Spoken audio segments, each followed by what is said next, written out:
Nucleophile क्या होते हैं? न्यूक्लियोफाइल, फाइल मतलब होता है लवर, तो न्यूक्लियस लवर। अब न्यूक्लियस को कौन लव करेगा? जो खुद नेगेटिव चार्ज होगा। नेगेटिव पॉजिटिव को लव करेगा ना, क्योंकि न्यूक्लियस होता है पॉजिटिवली चार्ज। तो जिस पे नेगेटिव चार्ज है जिसके पास लोन पेयर हो वो न्यूक्लियोफाइल होगा, क्योंकि वो न्यूक्लियस को प्यार करेगा। इलेक्ट्रोफाइल उसके अपोजिट होता है, उनके पास इलेक्ट्रॉन तो है नहीं, तो इलेक्ट्रॉन को प्यार करेंगे भैया कि अगर उनके पास पॉजिटिव चार्ज है, इलेक्ट्रॉन की कमी है, डेफिशिएंट है, जैसे बोरॉन के जो हाइड्राइड होता है वो डेफिशिएंट होता है, तो फिर वो भी हमारा इलेक्ट्रोफाइल हो सकता है, क्योंकि भैया उसको कमी है, तो वो चाहेगा कि इलेक्ट्रॉन ना जाए मेरे पास कहीं से।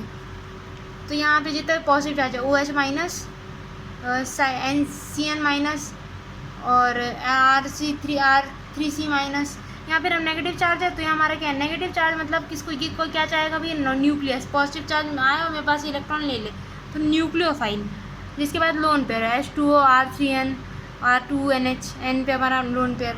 तो जितनी इसके बाद लोन पेयर नेगेटिव चार्ज होते हैं ना, तो वो क्या करते हैं कि चाहते हैं भैया हमको न्यूक्लियस मिल जाए और हम इलेक्ट्रॉन दे दें उसको। अब नेगेटिव चार्ज डोनेट करना ज़्यादा ईजी होता है लोन पेयर, तो नेगेटिव चार्ज, क्योंकि वो किसी और का इलेक्ट्रॉन होता है तो हम फट से दे सकते हैं, किसी और के पैसे देने में हमें कोई दिक्कत नहीं होती है। खुद के इलेक्ट्रॉन, खुद का लोन पेयर हमको देने में दिक्कत होती है। लोन पेयर तो हमारा खुद का होता है, तो फिर हम नहीं चाहते कि हम किसी को दें, अपने पैसे निकालने में थोड़ी दिक्कत भी होती है। इलेक्ट्रोफाइल का क्या है भाई? पॉजिटिव चार्ज है, तो पॉजिटिव चार्ज चाहता है कि भाई मैं न्यूट्रलाइज हो जाऊँ, मुझे कोई इलेक्ट्रॉन दे दे, तो इलेक्ट्रोफाइल हो जाएगा वो। तो यहाँ पे कार्बोकेटायन हमारा इलेक्ट्रोफाइल चाहेगा भाई उसको कोई इलेक्ट्रॉन दे दे, इलेक्ट्रॉन लवर है वो। और यहाँ पे देखो कार्बन, जो कार्बोनिल ग्रुप है, तो कार्बोनिल ग्रुप से है ना, कार्बन से ना ऑक्सीजन ने पूरी हड़प्पा मार के छीनी होती है और इलेक्ट्रॉन, तो वो जो उस पर पॉजिटिव चार्ज आता है, तो वो पॉजिटिव चार्ज न्यूट्रलाइज होना चाहता है इलेक्ट्रॉन से, तो वो चाहता है कि भाई मुझे कोई दे दे यार इलेक्ट्रॉन। तो जहाँ भी कार्बन से कोई इलेक्ट्रोनेगेटिव एटम जुड़ा होगा, तो वो अपने आप, मान लो CX भी होता है यहाँ पे, जैसे यहाँ पे है, तो वो क्या करेगा? उससे इलेक्ट्रॉन छीन लेगा, तो ये कार्बन पे जाता है पॉजिटिव चार्ज, और कार्बन पॉजिटिव चार्ज जाएगा, तो फिर कार्बन बन जाएगा हमारा, क्या बन जाएगा? इलेक्ट्रोफाइल। अब ध्यान रखिए यहाँ पे जैसे CX बॉन्ड है, तो CX बॉन्ड पे इलेक्ट्रॉन छीन लिया X ने, और C पे आ जाएगा पॉजिटिव चार्ज, X पे आ जाएगा नेगेटिव चार्ज, तो X तो हमारा न्यूक्लियोफाइल बन गया। पर हम यहाँ फोकस करते हैं कार्बन पे कौन सा चार्ज आ रहा है, कार्बन पे नेगेटिव आ रहा है या पॉजिटिव आ रहा है, तो कार्बन की बात करेंगे हम। जैसे CN में, तो CN पे क्या हो रहा है कि C पे हमारा नेगेटिव चार्ज आ रहा है, इसलिए हम C को न्यूक्लियोफाइल बोल रहे हैं। हमको फर्क नहीं पड़ता नाइट्रोजन पे क्या चार्ज है।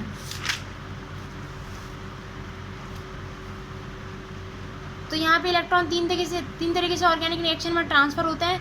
ये हो गया हमारा डबल बॉन्ड से एडजेसेंट बॉन्ड पे ट्रांसफ़र हो जाना, ये बहुत रेयर, मतलब कम देखने को मिलता है। ये हमारा मिलेगा डबल बॉन्ड से एटम पे, और एटम से डबल बॉन्ड बन जाएगा। इलेक्ट्रॉन डिस्प्लेसमेंट इफेक्ट, तो दो टाइप के इफेक्ट होते हैं, परमानेंट और टेम्प्रेरी। तो परमानेंट होते हैं हमारे इंडक्टिव रेजोनेंस और हाइपर कंजुगेशन, और टेम्प्रेरी होते हैं हमारे इलेक्ट्रोफिलिक, तो इलेक्ट्रोमेरिक इफेक्ट। तो टेम्प्रेरी क्या होता है? जब रिएजेंट आएगा तो भैया वो इफेक्ट दिखेगा, और नहीं तो फिर गायब। और जो हमारा, अब सिंपल से आता है, इलेक्ट्रोमेरिक इफेक्ट मॉलिक्यूल में खुद में नहीं है, वो किसी रिएजेंट के आने पर रहा, तो वो टेम्प्रेरी होता है। और रेजोनेंस, इंडक्टिव, हाइपर कंजुगेशन, इसमें क्या है? मॉलिक्यूल का खुद का है, तो फिर उनको फ़र्क नहीं पड़ता कोई आए चाहे जाए, उनके पास तो उनका मॉलिक्यूल है पड़ा है, और उसी की वजह से इफेक्ट हो रहा है। तो सबसे पहले इंडक्टिव इफेक्ट होता है पोलैरिटी की वजह से। जैसे CX बॉन्ड है, तो X क्या करता है? C से हम इलेक्ट्रॉन खींच लेता है, तो C पे आ जाएगा पॉजिटिव चार्ज। अब C क्या करेगा? बाजू वाले C से इलेक्ट्रॉन ले लेगा, भैया वो उसको क्यों जमेगा कि मेरे ऊपर पॉजिटिव चार्ज रहा है, तो वो उससे ले लेगा। अब क्योंकि C पे पॉजिटिव चार्ज है, वो पूरा तो नहीं ले पाएगा, थोड़ा सा लेगा। बॉन्ड, वो आयनिक बॉन्ड थोड़ी जो पूरा नोच ले, X ने भी उससे पूरा थोड़ी लिया, बट फिर भी एक चार्ज आया ना। वैसे ही इसका पॉजिटिव चार्ज न्यूट्रलाइज करने के लिए बाजू वाले एटम कार्बन से थोड़े से इलेक्ट्रॉन की डेंसिटी खींच लेगा अपनी तरफ, तो बाजू वाले पे थोड़ा पॉजिटिव चार्ज आएगा, बाजू वाले थोड़े से खींचेगा, धीरे धीरे करके इंटेंसिटी कम हो रही है, और 3 कार्बन के बाद फिर इंटेंसिटी नेग्लिजिबल हो जाती है। Such polarisation bond cause by polarisation of adjacent sigma bond. इस सिग्मा बॉन्ड में होता है इंडक्टिव इफेक्ट, पाई बॉन्ड में नहीं होता, सिर्फ सिग्मा बॉन्ड में होता है। अब यहाँ पे प्लस आई और माइनस आई, तो प्लस आई कौन कौन होते हैं? आपको यहाँ पे सोचने की जरूरत नहीं है, कौन कौन कार्बन से इलेक्ट्रॉन खींच सकता है, आप सोच लो। हेलोजन खींच लेता है, नाइट्रोजन खींच लेता है। अगर नाइट्रोजन से किसी ने खींचो, जैसे NO2 ग्रुप, तो NO2 में जो O है वो नाइट्रोजन से पूरा खींच चुका है, अब नाइट्रोजन के पास कमी हो गई, तो नाइट्रोजन क्या करेगा? कार्बन से लेगा, तो NO2 एक क्या है हमारा? Minus I effect. माइनस और प्लस में कैसे? माइनस मतलब इलेक्ट्रॉन की जो डेंसिटी है कार्बन पे वो घटा रहा है, या फिर जो भी खुद खींच रहा है, खुद अपने ऊपर नेगेटिव चार्ज ला रहा है, और प्लस आई मतलब इलेक्ट्रॉन की डेंसिटी कार्बन पर बढ़ा रहा है, या फिर वो खुद अपने ऊपर प्लस ले रहा है। आप कुछ भी कैसे भी करके याद कर सकते हैं, पर क्लियरली इसको याद रखिएगा। छोटी सी चीज़ें हम सोचते हैं याद हो जाएगी, इग्नोर कर देते हैं, फिर बाद में एग्जाम टाइम में कन्फ्यूज जाते हैं, इसलिए इसको ध्यान से याद रखना। तो हेलोजन खींच लेंगे, कार्बन से नाइट्रोजन खींच रहा है, कार्बन से नाइट्रोजन खींच रहा है, तो ये जो कार्बन है वो हमारे पेरेंट कार्बन से इलेक्ट्रॉन खींचेगा। यहाँ पे कार्बन से ऑक्सीजन भयंकर खींच रही है, यहाँ पे कार्बन से ऑक्सीजन भयंकर खींच रही है, यहाँ पे ऑक्सीजन पे हमारा एरोमेटिक ग्रुप है। तो एरोमेट जो हमारे बेंजीन रिंग होती है उसका अलग इफेक्ट होता है। वो क्या करता है, ऑक्सीजन से इलेक्ट्रॉन लेगा ना अपनी तरफ, ऑक्सीजन तो इलेक्ट्रॉन रखा रहता है लोन पेयर, तो उससे लेगा। अब ऑक्सीजन पे जाएगा पॉजिटिव चार्ज, और वो क्या करेगा फिर हमारा कार्बन से इलेक्ट्रॉन लेगा, तो ये हो जाएगा -I। और O6H5 Ar मतलब यहाँ पे कोई भी एरोमेटिक रिंग, तो एराइलॉक्सी। अब यहाँ पे आ गई बात, on the other hand methyl group donate करेगा, इथाइल ग्रुप डोनेट करेगा, तो ये हो जाते हैं +I। रेजोनेंस स्ट्रक्चर क्या होता है? रेजोनेंस स्ट्रक्चर कुछ नहीं, इलेक्ट्रॉन इधर उधर घूम सकते हैं और घूम के अगर दूसरे स्ट्रक्चर बना पा रहे हैं तो फिर वो रेजोनेंस हो जाता है। जैसे यहाँ पे नॉर्मल स्ट्रक्चर था, अब भैया ऑक्सीजन ये वाले ऑक्सीजन पे क्यों डबल बॉन्ड, ये वाले भी आ सकता है, तो एक स्ट्रक्चर घुमा के ये बना दो बस। रेजोनेंस सिर्फ इतना ही है कि बहुत सारे स्ट्रक्चर बन सकते हैं, अगर स्ट्रक्चर ना चाहिए, मतलब ओवरऑल स्ट्रक्चर सेम ही रहे, दूसरा स्ट्रक्चर भी पहले की जैसे ही दिखे, बस ये होता है। जैसे बेंजीन में अब भैया ये तीनों इसी पोजीशन पे क्यों आ रहे हैं डबल बॉन्ड, 3 अलग पोजीशन पे भी आ सकते हैं ना, तो फिर रेजोनेंस बन गया, यही सिंपल सी बात है। रेजोनेंस स्ट्रक्चर में सेम पोजीशन होनी चाहिए न्यूक्लियाई की, दोनों स्ट्रक्चर में सेम पोजीशन होती है, same number of unpaired electron होनी चाहिए, अनपेयर्ड इलेक्ट्रॉन है ही नहीं, और होते भी तो सेम होने चाहिए दोनों में। जिसके पास ज़्यादा कोवेलेंट बॉन्ड होंगे, जिसके पास ऑक्टेट इलेक्ट्रॉन ज़्यादा कंप्लीट होगा, जिसके पास पॉजिटिव करीब बहुत दूर होंगे या नेगेटिव बहुत दूर होंगे, और नेगेटिव पॉजिटिव पास होंगे, तो वो ज़्यादा स्टेबल रहेगा। और जिसके पास ज़्यादा चार्ज का डिस्पर्जल होगा, भाई ज़्यादा अगर एटम दिख रहे हैं उसके, तो इस पर भी जा सकता है, इस पर भी। जैसे मान लें आप 5-6 ऑक्सीजन एटम होते, तो फिर भाई उस पर भी जा सकता है, उस पर भी जा सकता है, उस पर भी जा सकता है, तो ऐसे। तो जिसके पास ज़्यादा ही फीचर होते हैं वो ज़्यादा स्टेबल रेजोनेंस स्ट्रक्चर होता है। रेजोनेंस में भी सेम +R और -R। तो +R क्या होता है, जो रिंग पे इलेक्ट्रॉन की डेंसिटी बढ़ा रहा है, रिंग पे इलेक्ट्रॉन डोनेट कर रहा है। नेगेटिव R क्या होता है, -R क्या होता है, रिंग से इलेक्ट्रॉन खींच रहा है। तो डोनेट कौन करेगा, जिसके पास खुद लोन पेयर हो, जैसे NH2। तो NH2 अब यहाँ पे NH, तो H तो कोई इलेक्ट्रॉन नहीं खींचता, तो नाइट्रोजन के पास जो इलेक्ट्रॉन है वो फ्री है, तो आराम से रिंग को दे सकता है। लेकिन यहाँ पे नाइट्रोजन के पास जो इलेक्ट्रॉन है, इलेक्ट्रॉन के खैर बॉन्ड सारे बन गए तो छूटे नहीं, लोन पेयर नहीं छूटा, तो ये जो नाइट्रोजन है उससे ना ऑक्सीजन ने भयंकर इलेक्ट्रॉन खींच रखे हैं। इसने भी तो पूरा ही ले लिया कोऑर्डिनेशन बॉन्ड से, इसने भी डबल बॉन्ड बना लिया, तो इलेक्ट्रॉन ले लिया। तो यहाँ पे क्या होगा, इस पे जाएगा एक अंदर पॉजिटिव चार्ज आएगा, और पॉजिटिव चार्ज को सेटिस्फाई करने के लिए जो रिंग है उससे वो इलेक्ट्रॉन छीन लेगा, तो ये जाएगा -R इफेक्ट। तो आपको ग्रुप देख के आपको आइडिया हो जाएगा कि भाई कौन इलेक्ट्रॉन खींचता है। अब N के पास H है, तो H तो खींच नहीं रहा, तो N क्या करेगा, आराम से दे सकता है किसी को इलेक्ट्रॉन, उसका जो लोन पेयर रहेगा। लेकिन अगर ऑक्सीजन खींच रही है उससे, तो फिर तो बचता ही नहीं ना उसके पास कुछ, तो वो और चाहेगा कि मुझे कोई दे दे भैया। +R इंड्यूसेस, ये जो भी रेजोनेंस होता है हमारा ऑर्थो और पैरा पोजीशन पे होता है, मेटा पोजीशन पे नहीं होता। और जो रेजोनेंस इफेक्ट है वही OP डायरेक्टिंग है, मेटा डायरेक्टिंग नहीं है। तो इलेक्ट्रोमैग्नेटिक इफेक्ट क्या होता है, ये देखिए यहाँ पे एक पॉइंट लिखा मैंने, I इफेक्ट होता है ईएन डिफरेंस की वजह से। जैसे CX, तो X खींच रहा है तो C पे पॉजिटिव, X पे नेगेटिव, तो ये होता है इलेक्ट्रॉन नेगेटिव डिफरेंस की वजह से। और M इफेक्ट होता है अगर किसी के पास लोन पेयर हो, रिंग के पास है तो वो एटम को डोनेट करेगा, और एटम के पास है तो वो रिंग को डोनेट करेगा। इलेक्ट्रोमैग्नेटिक इफेक्ट क्या होता है, टेम्परेरी इफेक्ट होता है, मल्टीपल बॉन्ड जिनमें होता है उनके लिए होता है ये। और ये इफेक्ट ख़त्म हो जाता है, एनल मतलब ख़त्म हो जाता है जैसे ही जो रिएजेंट है वो सबस्ट्रेट की डोमेन से बाहर निकल जाता है। जैसे यहाँ पे डबल बॉन्ड है, अब यहाँ पे अटैकिंग रिएजेंट आएगा, अटैकिंग के पास प्लस है, ये हो जाता है +I इफेक्ट। अगर प्लस आपका आ रहा है तो सिंपल से आते हैं, ये डबल बॉन्ड ऐसे टूटेगा कि भाई एक कार्बन पे आ जाए नेगेटिव, और उस नेगेटिव से जुड़ के ये पॉजिटिव एक बॉन्ड बना लेगा, तो ये पूरा का पूरा पेयर इस पे आ गया, तो इस कार्बन पे जाएगा पॉजिटिव चार्ज। तो यहाँ पे पॉजिटिव चार्ज आता है, पॉजिटिव अटैकिंग रिएजेंट आता है, और एक पॉजिटिव बात ये होती है कि भैया जिससे मिलने आए थे उसके पास इलेक्ट्रॉन चले गए, तो ये पूरा पॉजिटिव पॉजिटिव हो जाता है। इसलिए आप इसको ध्यान रख सकते हैं कैसे भी।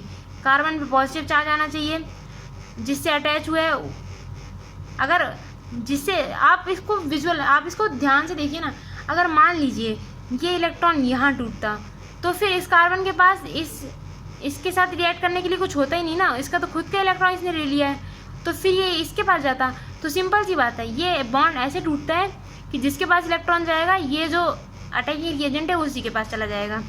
तो भाई वैलेंसी भी तो सेटिस्फाई होनी चाहिए।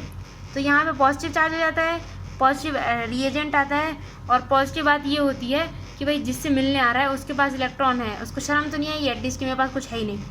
लेकिन यहाँ पे नेगेटिव में क्या होता है, जिसके पास आ रहा है वो तो ठुल्ला के बैठ जाता है, और वो क्या करता है, भाई मेरे से जो मिलने आ रहा है उसके पास बहुत पैसा है तो मुझे ज़रूरत नहीं है, तू एक काम कर ले जा, मैं तो उससे मांग लूँगा।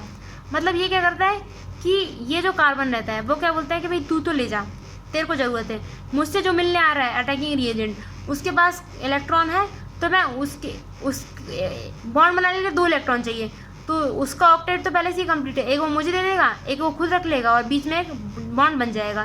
तो यहाँ पे नेगेटिव रिएजेंट आता है, नेगेटिव चार्ज आता है प्रोडक्ट पे, और नेगेटिव बात ये होती है कि भाई जिससे मिलने आता है वो तो, ये तो अच्छी बात नहीं है ना, जिससे मिलने रहा है वो कोई तैयारी करके रखना, वो तो दे रहा है पहले से ही, भैया तू ले जा, मेरे पास तो कुछ भी नहीं रहेगा, मैं तो गरीब नौटंकी करके उससे ले लूँगा उसका।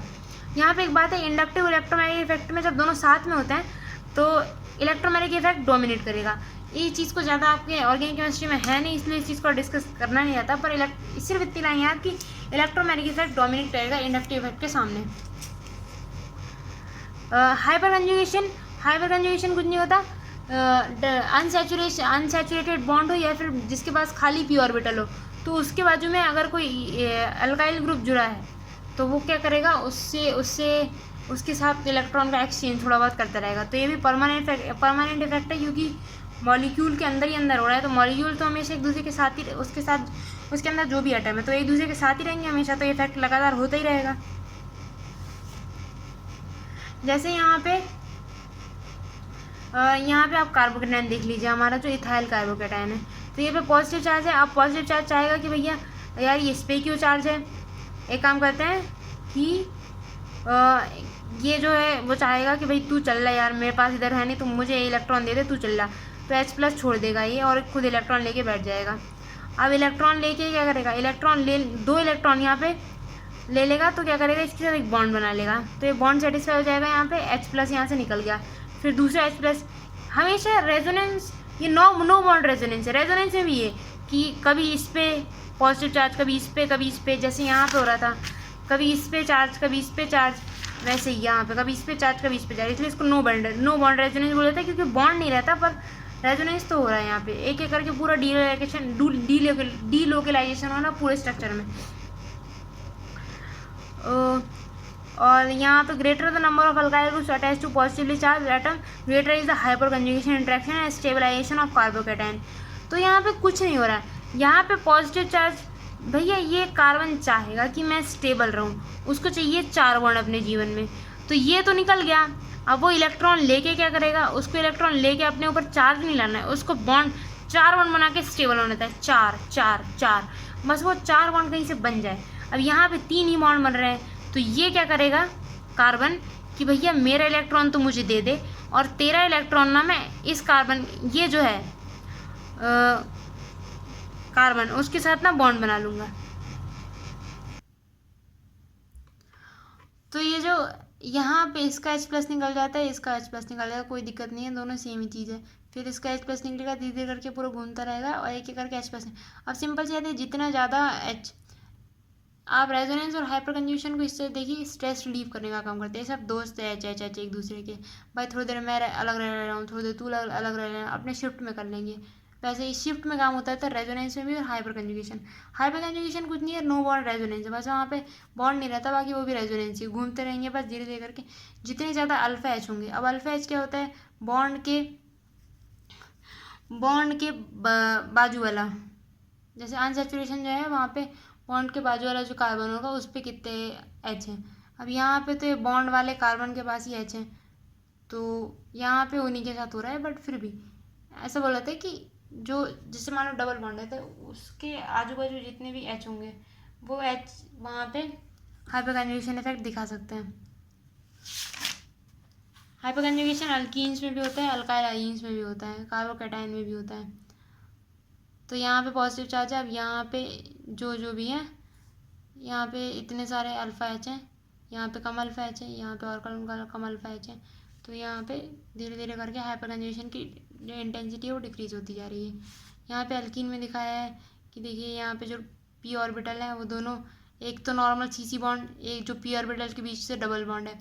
तो ये जो डबल बॉन्ड है उसके साथ जो, ये देखिए यहाँ पे उसका इलस्ट्रेशन दिया गया है।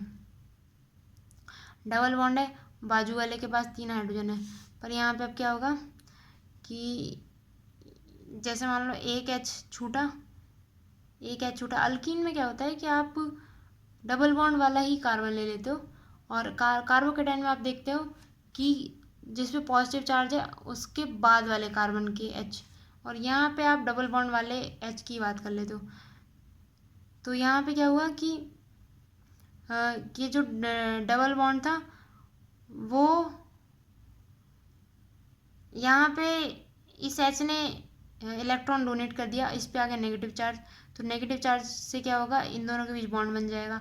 अब यहाँ पे बॉन्ड बन गया तो फिर ये वाले बॉन्ड को टूटना पड़ेगा, तो ये वाले बॉन्ड को टूटेगा तो फिर इस पे आ जाएगा नेगेटिव चार्ज। बस सिंपल से आता है, ऐसे ऐसे करके घूमता रहता है। हाइपर कंजुगेशन में ऑल्सो भी regarded as no bond resonance. अब देखिए, ये देखिए यहाँ पे CH3+, तो कार्बोकेटाइन में मैंने भी बोला कि कार्बोकेटाइन में आपको चाहिए रहता है बाजू वाले कार्बन के हाइड्रोजन एटम। तो CH3+ में तो कोई भी बाजू में उसके कार्बन है ही नहीं, तो फिर यहाँ पे हाइपर कंजुगेशन नहीं होगा, इसलिए वो स्टेबल नहीं रहेगा। यहाँ पे है तो स्टेबल है, यहाँ पे और ज़्यादा एच है तो और ज़्यादा स्टेबल है। बस इतना ही है।